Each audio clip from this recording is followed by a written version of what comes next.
Si Isadora ay isang masipag na estudyante ng Mass Communication. Para sa kanilang final project, kailangan nilang gumawa ng isang maikling pelikula. Ang problema, kailangan nila ng lugar na may makapal na kagubatan. At dahil nakatira sila sa Maynila, bihira na lang ang ganitong lugar. Dahil dito, nagpasya silang maglakbay pa Sierra Madre, partikular sa paanan ng bundok sa Tanay Rizal. Kilala ang lugar na ito hindi lamang sa ganda ng tanawin, kundi pati na rin sa mga kwento ng mga engkanto at mga nilalang na nakatira sa ilalim ng malalim na gubat. Ayon sa mga matatanda, mahigpit ang mga espiritu dito at ayaw nila ng mga taong pasaway. Nagsimula na nga silang mag-shoot at naging maayos naman ang lahat hanggang dumating ang tanghali. Dahil wala silang dalang pagkain at malayo pa ang mga babaan para makabili, nagkaroon sila ng problema. Mabigat ang kanilang mga gamit at kamera at walang gustong mag-iwan nito dahil takot silang manakawan. Kaya nagboluntaryo si Isadora na maiwan na lamang upang bantayan ang mga gamit habang ang iba'y kakain at babalik na lang na may dalang pagkain para sa kanya. Nang maiwan siya, nainip siya ng kaunti. Pero biglang may kakaibang hibig na pumasok sa kanyang isipan. Isang kanta na hindi niya kailanmang narinig at nasa isang wika na hindi niya maintindihan. Ngunit ang kakaiba, alam na alam niya ang bawat letra at tono. Hindi niya mapigilan ang kanyang sarili at napakanta siya ng malakas. Habang umaawit siya, napansin niyang gumagalaw ang mga puno sa paligid.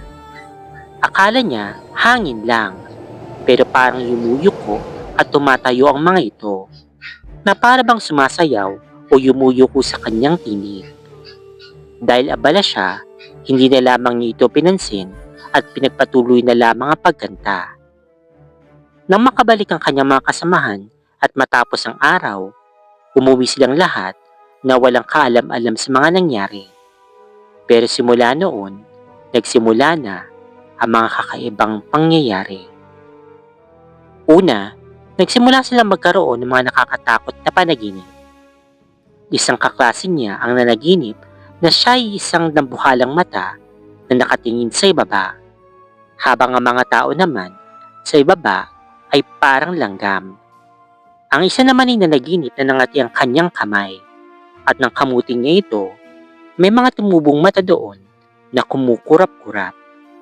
Pero kay Isadora ang pinaka nakakapangilabot, na naginip siya na siya'y nasa isang madilim na lugar, at sa paligid ay may dandaang mata na nakatingin sa kanya.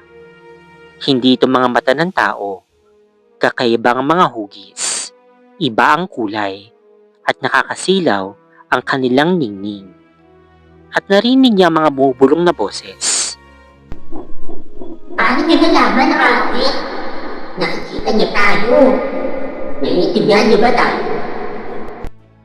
Mga halong galit ang iba, may kuryosidad, pero may iba na parang natatawa pa, na tila ba nakakatuwa para sa kanila na may taong nangahas na kumanta ng isang sagradong himig. Dumating ang punto na halos hindi na mapakali si Isadora. Isang gabi, habang abala siya sa pagtatype ng kanilang proyekto, bigla siya nakaramdam ng kakaiba. Para bang may pumasok sa katawan niya at marahas siyang itinulak papalayo. Pakiramdam niya, naging pasahero na lamang siya sa sarili niyang katawan. Gumagalaw ang kanyang mga kamay at paa, pero hindi niya ito kontrolado. At ang mas nakakapanindig balahibo, narinig niyang iniisip na kung anong sumakop sa kanya. Kaya talaga itong itsura ng kulay-pula. Ang ganda pala talaga. Natakot si Isadora. Kahit hindi naman siya gaanong relihiyosa, napadaing siya sa panalangin at humaling na ilayo siya sa masama. Biglang bumalik ang kontrol sa kanya at nawala ang pakiramdam na may ibang nasa loob ng kanyang katawan. Huli itong nangyari nang magkita-kita sila sa isang silid-aralan upang tapusin ang kanilang proyekto. Maingay sila't nagtatawanan, pero bigla na lang silang natahimik lahat ng sabay-sabay para may puwersang pumigil sa kanilang magsalita. Sabay-sabay silang lumingon sa mga bintana. Isa-isa, sunod-sunod na pumitik at sumara ang mga ito ng malakas. Para mga domino na bumagsak. Nagkagulo sila at agad na tumakbo papalabas. Habang naglalakad sila sa mahabang pasilyo, napatingin si Isadora sa kanilang mga anino sa sahig. Nakita niyang hindi sabay-sabay ang galaw ng mga anino nila. May mga aninong humihinto. May mga aninong lumiliko sa ibang direksyon.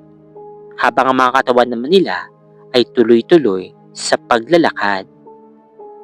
Natakot silang lahat, pero natapos lang ang lahat na lumapit sa kanya ang kanilang kaklase na si Joy, na sinasabing may kakayahan na makakita ng mga hindi nakikita ng ordinaryong tao.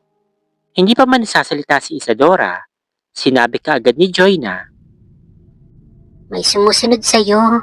Galit sila.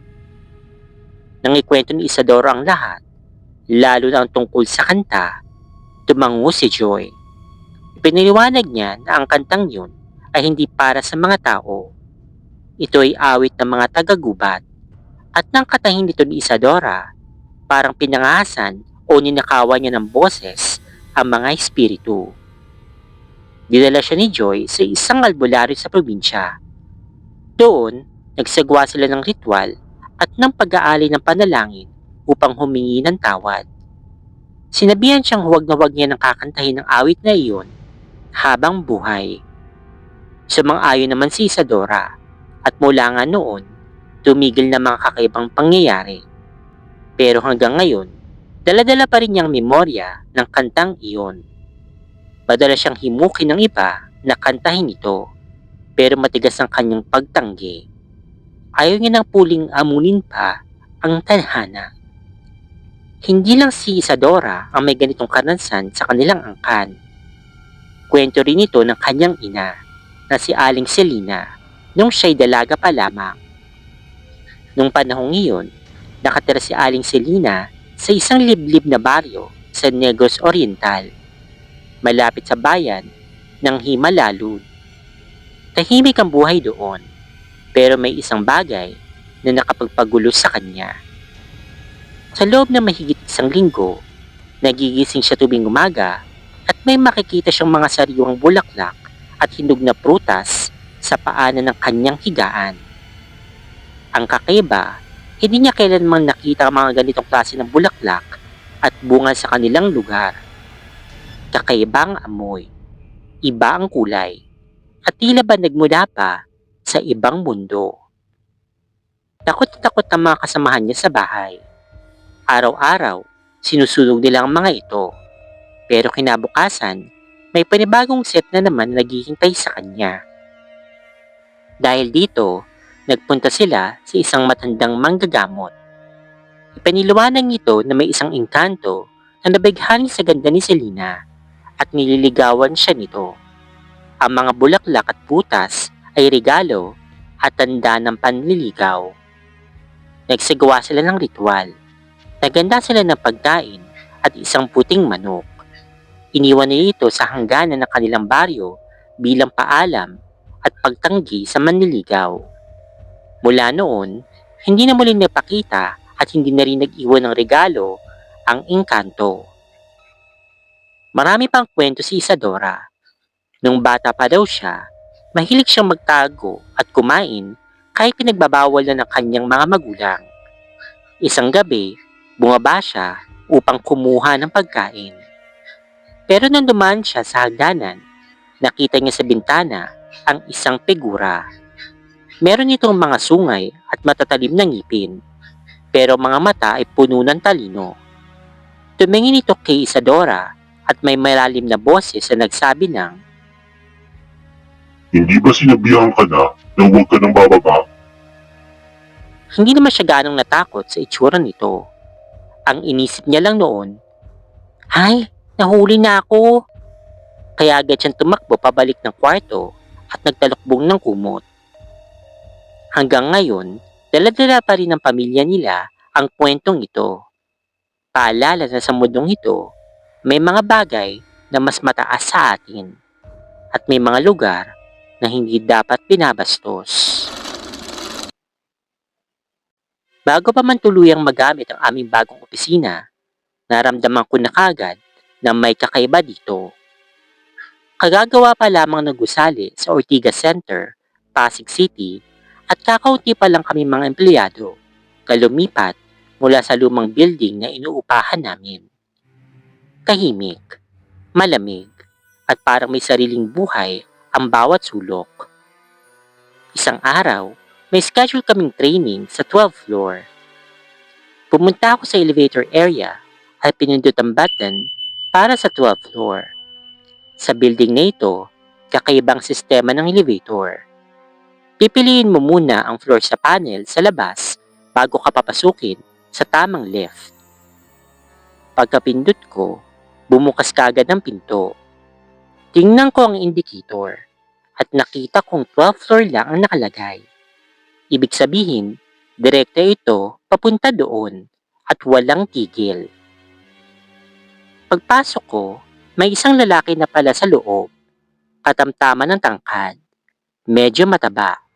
Nakasalamin. Ang kanyang suot ay elephant pants at isang malaking oversized shirt. Naisip ko, baka kakapasok lang din niya at nagkataong ako naman na nag-operate ng button para sabay kaming nakasakay.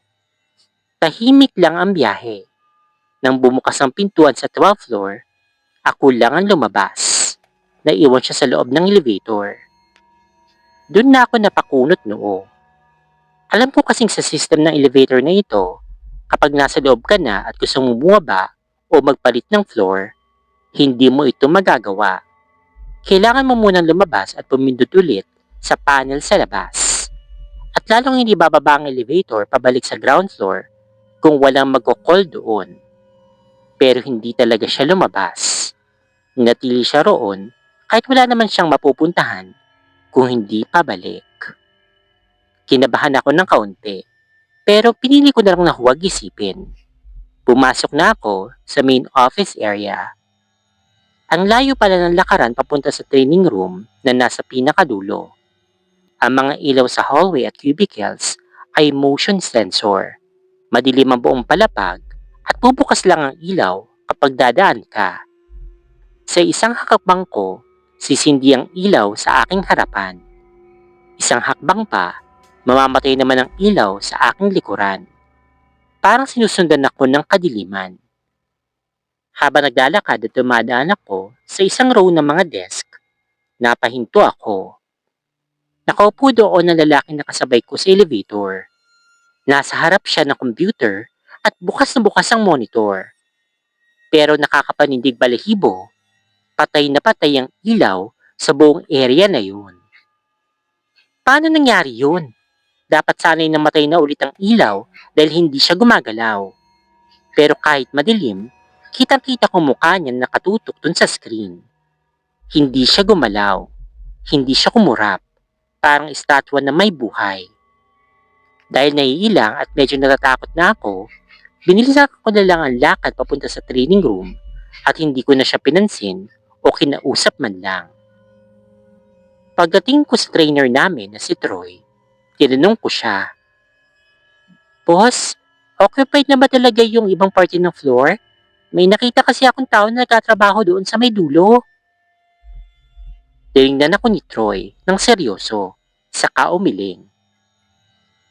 Hindi pa, Jen. Wala pang ibang employees dito maliban sa atin. Wala pang pumasok na staff dyan sa mga area na yan.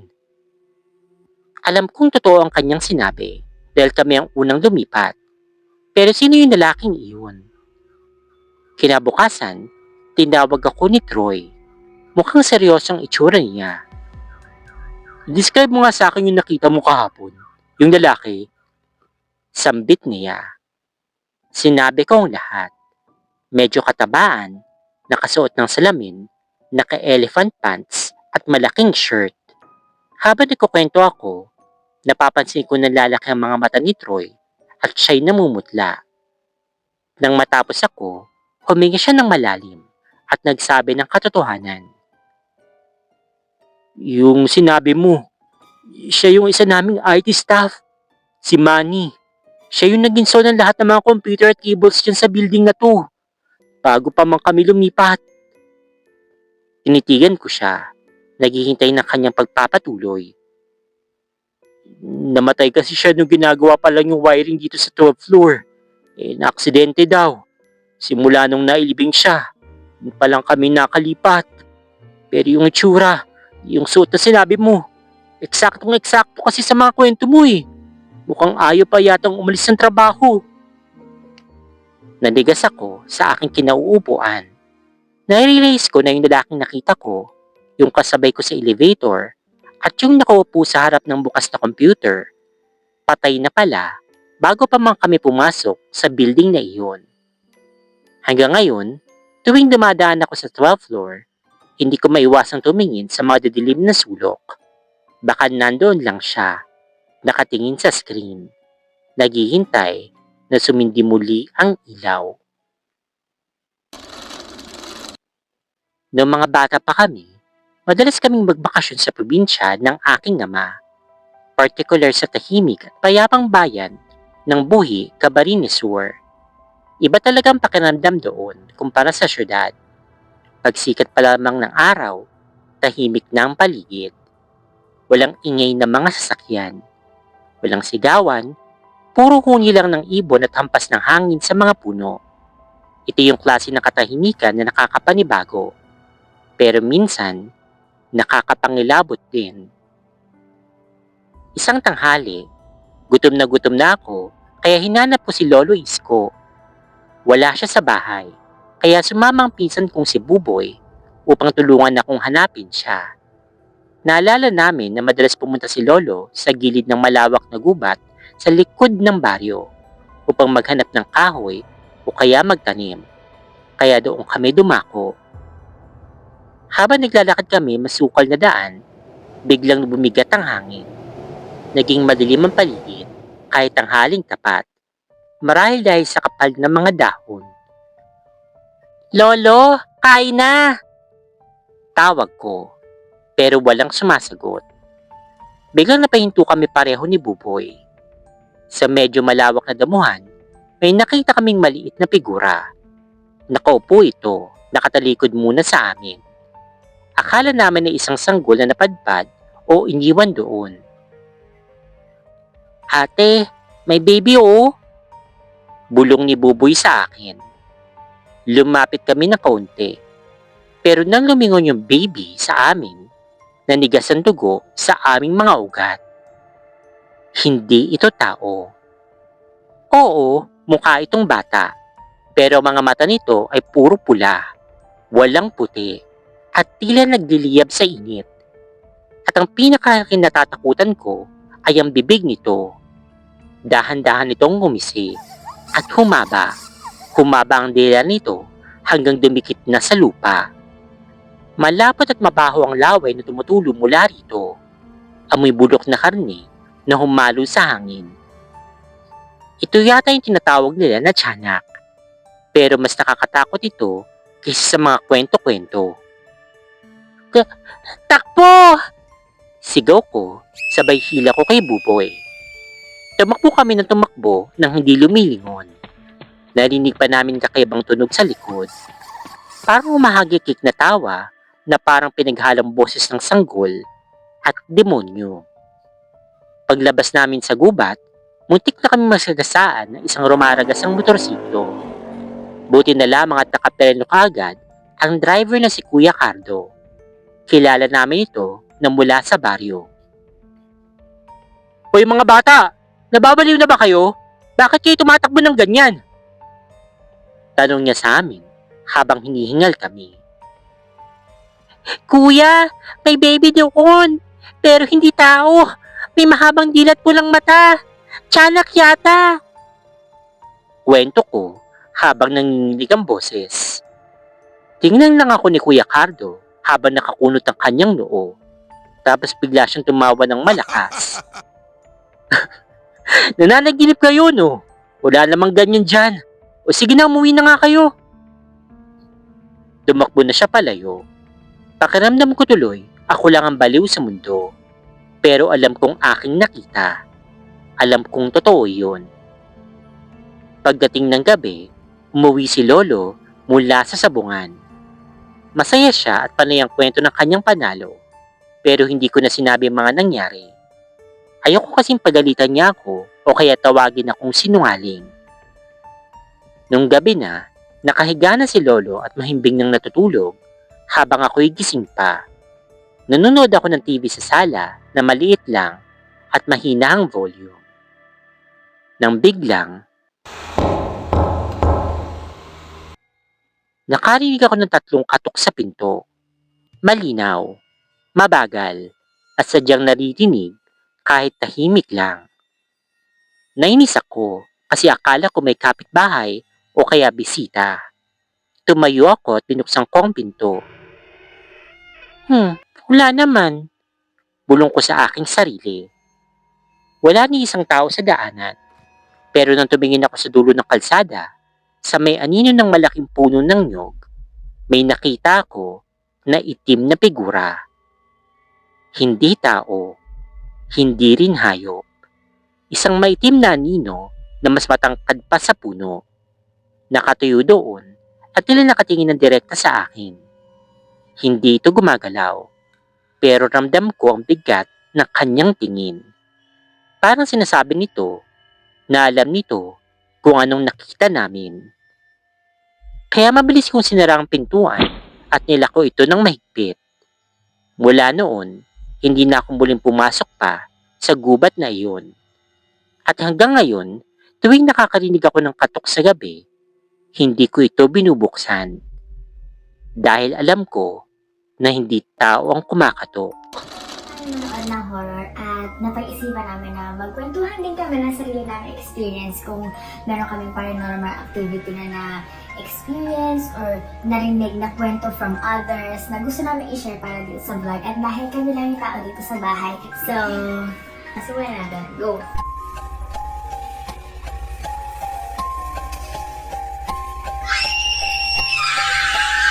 Okay. So, hindi naman ako pinagpapakitaan at ayoko magpakita. Though, super favorite ko or pastime kong manood ng mga horror movie or ghost, paranormal activity, investigation, mga ganyan. As in, super. Kung follower ko sa social media, laging ganon. Isa yun sa mga pampalipas oras ko. Isa yun sa mga parang pampabigay ng energy sa akin. Hindi ko ma-explain, hindi ko maipaliwanag kung bakit, pero yun yung nagpapasaya sa akin. Well, wala kang third eye, buti na lang. Nakakarinig, parang hindi rin.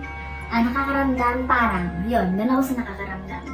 Pinaka-recent experience is, nag-work ako doon sa isang company, and then may basement siya. So, gabi na rin ng time na yun, bumaba ako kasi gusto ko mag-restroom. Tapos, sa kabilang hallway, may mga gamit dong iba na parang tambak ganyan. So, pagbaba ko ng hagdan, biglang narinig ko na parang, well, backstory. Yung part na yun, dun sila, pag nandun sila, hindi sila makahinga, or yung Sino mga- sila? Yung iba kong mga ka-work. Pag napupunta sila doon sa part na yun, kasi kung hinahanap ganyan, lagi hindi sila nakapahinga, or nangangati, or umiinit yung tenga. Tapos, dito sa kabilang side, dun yung CR. So, takbo ako doon sa may CR, ganyan. Bago ako magbukas ng pinto, narinig ko talaga, alam mo sa mga parang, yung ganun talaga yung narinig ko. Na as in, hindi ako natakotin. Pero nung narinig ko yun, parang tumigil yung puso ko, nagpantig din yung tenga ko. Tapos parang sabi ko, huwag ka lilingon, nagililingon. So, diretso na ako sa CR. Pero all those times na nandun ako sa CR, yun yung iniisip ko. Sabi ko, oh my God, parang minulto ako doon sa part na yun. Ikaw, meron ka? Wala, isa lang yung naalala ko na natatakot ni. Ano? Yung bata, yung sa house natin, dun sa kwarto natin. Sa Batangas? Oo. Sa kwarto natin. Okay. And then, hindi ko alam kung pasaan pa kami noon or whatsoever. Tapos, sabi ni Gio, hindi ko alam kung ilang taon si Gio noon. Siguro mga 2. Kasi salita na siya noon eh. Yung anak ko yun. Tapos si Gio. Okay. Hi, shout out baby. Tapos sabi niya, okay, bye Black. Sabi niya, Ano, like, ano yun? Like, anong ginagawa niyo? hindi ko alam kung pasan kami noon. Pero Nakaalis paalis kami. kayo? Oo. Okay. Parang ba siya doon sa Black? Doon sa kwarto Nung natin. paalis na kayo dun sa room, nagsabi siya lang, Okay, bye Black. Sabi niya, ay sabi mo, sabi ko, ma'am, by block daw, sabi niya. So, sabi ko, isa daw ko kay ma'am, sabi ko, ma'am, sabi niya, by block daw. Eh, naalala ko, di ba may nagbigay sa atin ng ano sa nang yung rosary na may ano, Na? Ay, parang ano, may something? Hindi na sa pinto? O kasi di ba na balita yung dati na may mga grocery na legit na si Christ yung nandun sa cross at yung iba naman, demon. Tapos, nung time na yun, search namin yung mga grocery sa bahay at yung iba nakatali sa pinto kasi parang parang pang-bless ba, parang ganun yung room. Pagbukas namin dun sa room na yun, yung room na sinasabi ni Catherine, nandun yung rosary na for demon. So, yun yung eh, parang doon parang, oh, kasi baka yun. Kasi nga, parang, nag-make sense yung rosary Ayun. and then by black, and then Okay. baby pa na. pero may rosary pa yun sa sa pinto. Wala na ata. Wala na. Hindi ko lang kung nagpa-bless na, di ba biglang pinabless? May bless? Pinabless nyo? Huh? Nung pinabless yung taas, pinabless yung buhok. Okay. Meron din ako sa bahay, parang hindi naman literal na masasabi kong, ay, bulto yun. Laging ganun, pag kunyari, nasa dirty kitchen ako or nasa sala, pag kunyari may ginagawa ko, nagpo-phone or nanonood ng TV, parang syempre, sa free parallel mo, may nakikita ka, di ba? Eh, alam ko nga, isa ako nun. Lagi na lang parang may papasok, pero white lagi. Parang laging Okay, papasok sa room ni na ma'am, or like may dadaan. Eh, ganun. May mga moment na parang, baka naman maligmay na lang po. Pero minsan, pag kunyari may dumadaan, sabi ko, oh, may dumaan. Pero may dumadaan talaga. Pero yung moment na yun, laging ganun, white, laging white. Kaya, yun yung naisip ko na, okay, white, ganun. Tapos meron pa, ako nasa States, mag-isa pa lang ako nun. Kasi parang, 6 dapat kami sa isang apartment, pero ako yung nauna. Alam ko ito. Nasabi ko yun sa'yo, diba? Tapos sabi mo kaya bukas, ay, dito na yung isa. Yeah, ganyan. Ako yung nauna, parang 1 day or 2 days ako nauna kasi parang, Tapos parang natakot ka kasi mag-isa kang tutulog doon, alam mo. parang ganun, na, binidyo ako kumakayo yan. So yun, in front of the TV, may sofa dito, parang ganyan, pero, sofa, tapos may space dito. Hindi yung ganyan na against the wall, hindi. Sofa, tapos may space, tapos kitchen, so may space. So, nakaupo ko ganyan sa sofa yan po. Tapos, biglang pag ano syempre hindi ko takot parang normal kasi maaga pa yun, mga hapon. Yung ganyan ako. Pag pagkita ko, sa mirror ko, may tissue! Yung gumanon. As in, parang lumipad. Yung parang, hindi may hinagis, pero parang kung lumipad na tissue Oh my ganyan. God. As in, swear, hindi ako sinungaling. As in, kita ko talaga sabi ko, oh my God. Hindi agad ako tumingin. Tapos biglang nung na-compose ko na yung sarili ko, tinignan ko, wala. Pero talagang, as in, hindi ako ano ba yun, parang nag-hallucinate or anything. Hindi ako natatakot na moment na yun. Tapos biglang, kita ko talaga as in talagang ganun yung tissue, gumanon. At tissue talaga. Tissue talaga white na yung tissue. Ay, ganyan. Di ba yung sa CR? CR na tissue. Aso yung maliit? O yung gano'n noon natain ganyan. Parang gano'n yun, gumanon. Parang hinigip na hangin. Ako natapos ako, ano pag may tissue talaga. So sabi ko, saan nagmula yun, di ba? At saka, Same night or same day. naman yung kung paano pag wala. Eh di, sana meron na lang. At least na totoo yung nakita mo. Pero mas nakakatakot kung meron kasi sino magbabato nun? Parehas lang nakakatakot. Yan ka, mag-isa ko, yun ang kasi ko na loob niya. Tapos same night na yun, namatay ang kuryente sa bahay. Bigla na lang may announcement na, ay, wala nang kuryente, walang power, walang ganun. Tapos ang Mag-isa lang din ako nun. tanda ko natulog ka sa sala kasi ayaw mo matulog sa kwarto. Oo, kasi may nararamdaman din ako. Laging nararamdaman. Sinasabi ko naman din. Tsaka yung pag sa bahay, nakakita ko ng mga white na dumada or something. At kunyari si Ma'am A, nakita ko, bigyan dumating, sasabihin ko, Ma'am, may dumada white. Na lagi naman sinasabihin ni Ma'am, lagi kang ganyan. Tagal ko na dito. Lagi mo lang. So, ganoon. Ganon. Kaya like, kwento ng mga barkada mo. Ano ba? Sige, ako naman. Kasi lagi na lang, pag kunyari may bagong kakilala, or like mayroon na yung banding. Yan yung like first topic namin, usapan, kwentuhan, para hindi lang para hindi off yung ano yung moment namin. So lagi sabi ko, mauuwi yun sa may boost experience ka ba? Parang ganyan. Meron akong isang kabahay ngayon. Sabi niya, yun daw yung siya daw ay nakakita talaga. Ano ito? Ha? Hindi. Yung isa, yung bago. Sasabihin ko na sa camera. Hindi ko lang kung papanoorin ito. Pero alam ko legit kasi kwento lang din naman sa amin. Sabi namin, may nararamdaman ka ba dito sa bahay? Kasi sabi niya parang may nakakaramdam siya nung bata may third eye siya. Ganon. So sabi namin, may nararamdaman ka dito sa bahay? Wala. Sabi niya, wala. Like maliwanag, maganda sa pakiramdam yung bahay niyo. Which is alam namin kasi bright yung bahay namin sa DCA.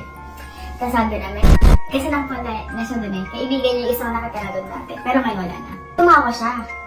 So sabi ko, oh wait lang. Something interesting. Sabi ko, oh bakit? Bakit tumawa? Ano meron? Tapos biglang sabi niya, meron daw siyang nararamdaman sa baba. Before, bago sila mag-occupy dun sa bahay na yun, may ibang nakatira. At yung nakatira dun sa basement, sumatuwa kanya kalawa. Na dead. Sa hindi natin ginugustong pagkakataon. So, yung nakatira dun sa basement, same din yung kung saan siya, kung yung kaibigan niya, dun din nakatira. Tapos, sabi niya, pag daw nasa basement siya, dun daw sa may corner ng hagdan, dun daw nararamdaman niya na may something. Para daw, hindi daw niya maipaliwanag kung gusto ba niya umakyat sa hagdan, kasi basement niya, andun din, in front of that corner, nandun yung hagdan. Hindi daw alam niya, hindi daw niya maipaliwanag kung gusto bang umakyat nung nararamdaman niyang presence, paakyat ng hagdan, pataas, or na-stuck siya dun sa hagdan sa corner na yun. Hindi siya makaakyat. Eh, nung moment na yun, yung na-dead na yun, just in case kung siya, sumatawa ang kanya again, siya ay, nung inaakyat sa taas para dalhin sa ospital, hindi siya makakyat. Binuhat siya para makakyat.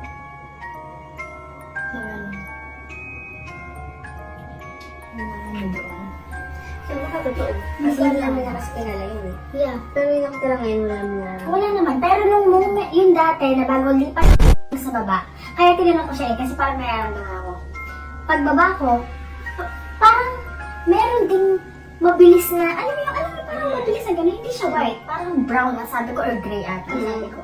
Hindi ko sinasabing, hindi ko sinasabi na meron akong third eye, pero alam mo yun, parang namamalik mata, or like nararamdaman, as in talaga. Kaya dati, pag bumaba ako doon, nung bago-bago pa, wala pang set up yung mga nakatira doon ng sofa, isinasama ko. Kasi bata yun eh. So para makikita ng bata kung may nakita siya o may kinausap o may tumakbo siya doon dahil may kalaro or something. Ganun. Pero ba? Wala na. Ano pa ba ang tatang? Ano pa ba? Ay, ito pa. Yung sa kuya. Meron pa ako. Mga magkakatrabaho sila. Nagtatrabaho sila sa isang company. Eh, syempre, mga lalaki, kwentuhan, bla, bla. So, siguro, sabi nung isang ka-work niya, kwento lang din naman sa akin. Or sa amin, sa group, parang ganyan, something.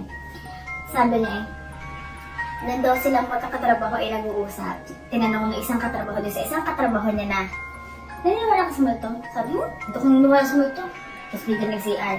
Sabi ng isang lalaki, tama pagbalik ng takot yan. So pala, pagpunta sa sila, kasunod na pala yung multo. Walang nalaman. Nakita, sa may third eye siguro yung katrabaho na yun. As in, sabi tayo, naniniwala ka sa multo? Sabi niya, hindi, wala. Punta siya, kasunod na pagbalik, putla. Kasi kasunod na. Kasunod na, pero naramdaman niya, ganun. Naramdaman. Nainom yung multo sa likod niya. Hindi. Siguro nagpakita doon sa CR. Oh my. Ganun. Kaya ako din, pero...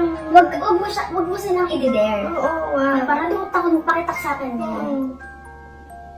So, wala akong makuhang energy sa'yo. So, yun nga. So, syempre, ayaw natin, nandito ka, hindi tayo kita syempre. So, ayaw natin ng vibe energy, ng bad vibe energy. Dahil sabi ng pag nagkakatuloy ng ganito, parang ina-attack ng mga like negativity, entities, and everything like that. So, bago natin tapusin ang video, kailangan mo natin mag-pray. Okay? Father, Son, Holy Spirit. Amen.